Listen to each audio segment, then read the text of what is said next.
സംഘർഷങ്ങൾ തുടരുന്ന മണിപ്പൂരിൽ അതീവ ജാഗ്രത. ജിരിബാം ജില്ലയിൽ വെടിവയ്പ് തുടരുകയാണ്. ഇന്നലെ രാത്രി ഇംഫാൽ വിമാനത്താവളത്തിന് സമീപം ഡ്രോൺ എത്തിയതായി റിപ്പോർട്ടുകളുണ്ട്.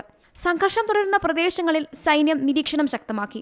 ഇന്നലെ ജിരിബാം ജില്ലയിലെ കുക്കി, മെയ്തേയ് വിഭാഗങ്ങൾ തമ്മിലുണ്ടായ വെടിവയ്പിൽ 6 പേർ കൊല്ലപ്പെട്ടിരുന്നു. ഇതിൽ 16 വയസ്സിന് താഴെ പ്രായമുള്ള ഒരു കുട്ടിയുമുണ്ടെന്നാണ് വിവരം. പ്രദേശത്ത് ഡ്രോൺ, റോക്കറ്റ് ആക്രമണങ്ങൾ രൂക്ഷമായിരിക്കുകയാണ്. ഡ്രോൺ ആക്രമണങ്ങൾ ചെറുക്കുന്നതിന് നിരീക്ഷണം ശക്തമാക്കിയതായി മണിപ്പൂർ പോലീസ് വ്യക്തമാക്കി. കഴിഞ്ഞ ദിവസം മുഖ്യമന്ത്രി ബീരേൻ സിംഗിന്റെ നേതൃത്വത്തിൽ പ്രത്യേക മന്ത്രിസഭാ യോഗം വിളിച്ച സ്ഥിതിഗതികൾ വിലയിരുത്തിയിരുന്നു. ഗവർണർ ലക്ഷ്മൺ ആചാര്യയെ സാഹചര്യം അറിയിക്കുകയും ചെയ്തിരുന്നു. സംഘർഷ മേഖലയിൽ വൻ പോലീസ് സംഘത്തെ വിന്യസിച്ചിട്ടുണ്ടെങ്കിലും ആക്രമണം തുടരുകയാണ്. കഴിഞ്ഞ വർഷം മണിപ്പൂരിൽ തുടങ്ങിയ കലാപത്തിൽ ഇതുവരെ 240 പേർക്ക് ജീവൻ നഷ്ടപ്പെട്ടതായാണ് വിവരം. നിരവധി പേർക്ക് പരിക്കേറ്റു. ഇടക്കാലത്ത് മണിപ്പൂരിൽ സംഘർഷങ്ങൾക്ക് നേരിയ അയവുണ്ടായെങ്കിൽ അടുത്തിടയ്ക്ക് കുക്കി, മെയ്തേയ് വിഭാഗങ്ങൾ തമ്മിലുള്ള ആക്രമണങ്ങൾ രൂക്ഷമായിരിക്കുകയാണ്. National desk, Zee Malayalam News. പുതിയ വാർത്തകളും വിശേഷങ്ങളും ഇനി വിരൽ തുമ്പിൽ. എല്ലാ ഡിജിറ്റൽ പ്ലാറ്റ്ഫോമുകളിലും ഇപ്പോൾ സീ മലയാളം ന്യൂസ് ലഭ്യം.